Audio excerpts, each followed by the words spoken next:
Hello guys, welcome back to Q&A 360. இன்னைக்கு நம்ம இந்த வீடியோல என்ன பார்க்க போறோம் அப்படின்னு பார்த்தீங்கன்னா TRB 2017 Polytechnic lectureரோட general knowledge questions பார்க்கலாம். First question, what temperature Fahrenheit and Celsius are equal? அதாவது ஃபாரன்ஹீட்டும் செல்சியஸும் எந்த டெம்பரேச்சர்ல வந்து ஈக்குவலா இருக்கும் அப்படின்னு கேட்குறாங்க. இதுக்கு ஆன்சர் என்ன அப்படின்னு பார்த்தீங்கன்னா ஆப்ஷன் ஏ -40°C அப்படிங்கிறது தான் கரெக்ட் ஆன்சர். மைனஸ் வந்திருக்கணும்.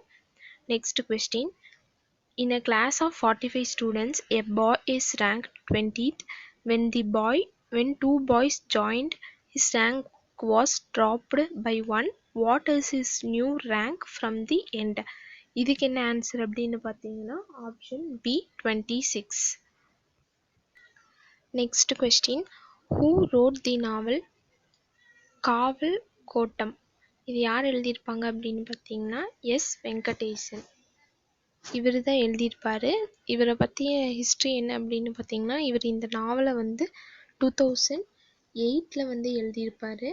இந்த புக்குக்கு வந்து சாகித்ய அகாடமி அவார்டு கிடைச்சிருக்கும். அது எப்போ கிடைச்சிருக்கும் அப்படின்னு பார்த்தீங்கன்னா 2011 கிடைச்சிருக்கும். இவர் வந்து இப்போ என்ன பண்ணுறாரு அப்படின்னு பார்த்தீங்கன்னா கம்யூனிஸ்ட் கட்சியில் வந்து ஜாயின் பண்ணி இப்போ இந்த ஆத்தர் வந்து ஒரு பொலிட்டீஷியனாக இருக்கார். Next question, article 21A and RTE act game into existence on.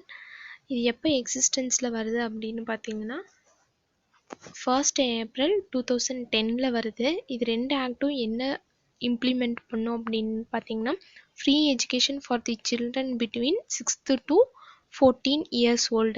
அதாவது ஃபஸ்ட் ஸ்டாண்டர்ட்லேருந்து 9th ஸ்டாண்டர்ட் வரைக்கும் சில்ட்ரனுக்கு வந்து ஃப்ரீயாக எஜுகேஷன் கொடுக்கணும் அப்படிங்கிறத இந்த ரெண்டு ஆக்டுமே சொல்லும். அதில் இந்த RTE ஆக்ட் என்ன அப்படின்னு பார்த்தீங்கன்னா ரைட் டு எஜுகேஷன் ஆக்ட். இதான் இதோட full form. Next, quit India movement was launch in the response to. எதுக்கு வந்து குவிட் இந்தியா மூமெண்ட் நடந்துச்சு அப்படின்னு பார்த்தீங்கன்னா கிறிஸ்ப் ப்ரொபோசல். அவர் வந்து ஒரு ப்ரொபோசலை வைக்கிறாரு, அதை ஆப்போஸ் பண்ணி குவிட் இந்தியா மூமெண்ட் வந்து இந்தியா ஃபுல்லாக நடந்துச்சு. இதை வந்து காந்தி தான் லீட் பண்ணார் இந்த மூமெண்ட்டை. Next question, first state to fix minimal education qualification for cooperative body poll. அதாவது என்ன அப்படின்னு பார்த்தீங்கன்னா எலெக்ஷனில் வந்து நிற்கிறதுக்கு, பஞ்சாயத்து எலெக்ஷன் அது மாதிரி எலெக்ஷன்ஸில் நிற்கிறதுக்கு ஒரு கேண்டிடேட்டுக்கு மினிமம் இவ்வளோ குவாலிஃபிகேஷன் இருக்கணும் அப்படின்னு ஃபஸ்ட்டு எந்த ஸ்டேட் கவர்மெண்ட் கொண்டு வருது அப்படின்னு பார்த்தீங்கன்னா ராஜஸ்தான் கொண்டு வருது. Next question, who won the gold medal in both 5000 and 10,000 meter event in 2017 Asian athletics championship? இது வந்து யார் வின் பண்ணுறாங்க அப்படின்னு பார்த்தீங்கன்னா லக்ஷ்மணன் வின் பண்ணுறாரு. இவரோட ஃபுல் நேம் பார்த்தீங்கன்னா கோவிந்த் லக்ஷ்மணன். இவர் வந்து தமிழ்நாட்டை சேர்ந்த ஒரு பிளேயர். இந்த 2017 ஏஷியன் அத்லெட்டிக்ஸ் எங்கே நடக்குது அப்படின்னு பார்த்தீங்கன்னா ஒரிஷாவில் நடக்குது.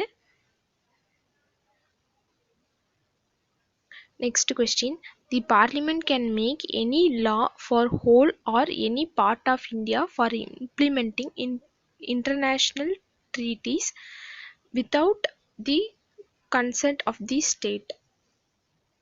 அதாவது என்ன அப்படின்னு பார்த்தீங்கன்னா சென்ட்ரல் கவர்மெண்ட் வந்து பார்லிமெண்ட், அதாவது சென்ட்ரல் கவர்மெண்ட் தான் அது வந்து ஒரு ஸ்டேட்டுக்கு வந்து தனியாக இன்டர்நேஷ்னல் ட்ரீட்டிஸ் வந்து கொண்டு வரலாம். அப்படி கொண்டு வந்துச்சுன்னா அதை வந்து ஸ்டேட் கவர்மெண்ட் வந்து அதை எதிர்த்தோ கேள்வி கேட்க முடியாது. அந்த ஸ்டேட் கவர்மெண்ட்டோட விருப்பம் இல்லாமையும் பார்லிமெண்ட்டால் லாஸை வந்து இம்ப்ளிமெண்ட் பண்ண முடியும் international ட்ரீட்டிஸில். Question, in which of the following temple the front mandapam is in the form of huge chariot drawn by the horses? அதாவது எந்த கோயிலோட மண்டபம் வந்து தேர் மாதிரி இருக்கும், அந்த தேரை வந்து குதிரைங்க இழுக்கிற மாதிரி இருக்கும் அப்படின்னு கேட்டிருக்காங்க. இதுக்கு ஆன்சர் என்ன அப்படின்னு பார்த்தீங்கன்னா தாராசுரம் டெம்பிள். இது வந்து எங்கே இருக்குது அப்படின்னு பார்த்தீங்கன்னா கும்பகோணத்து பக்கத்தில் இருக்குது, தஞ்சாவூர் டிஸ்ட்ரிக்டில், தமிழ்நாட்டில் தான் இருக்குது இந்த temple.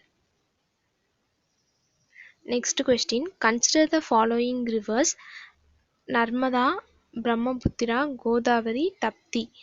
Which of the following are flowing into bay of Bengal அப்படின்னு கேட்குறாங்க. இதுதான் இந்தியாவோட எண்ட் அப்படின்னா இங்கே வந்து அரேபியன் சி இருக்கும், இந்த சைடு வந்து பே ஆஃப் பெங்கால் இருக்கும். பே ஆஃப் பெங்காலில் இருக்க நதியெல்லாம் எது அப்படின்னு பார்த்தீங்கன்னா, எந்த ரிவர்லாம் வந்து ஜாயின் பண்ணும் அப்படின்னு பார்த்தீங்கன்னா பிரம்மபுத்திரா, கோதாவரி இது ரெண்டும் தான் இந்த சைடு வந்து ஜாயின் பண்ணும். ஸோ ஆன்சர் என்ன அப்படின்னு பார்த்தீங்கன்னா பிஎன்சி ஒன்லி. இதே நர்மதா அண்டு தப்தி இந்த ரிவர் ரெண்டும் எந்த சைடு போய் ஜாயின் ஆகும் அப்படின்னு பார்த்தீங்கன்னா அரேபியன் சீல போய் ஜாயின் ஆகும். இந்த வீடியோ உங்களுக்கு பிடிச்சிருக்குன்னு நினைக்கிறேன். இதை மாதிரி நிறைய வீடியோஸ் பார்க்கறதுக்கு Q&A 360 சேனலை சப்ஸ்கிரைப் பண்ணிக்கோங்க.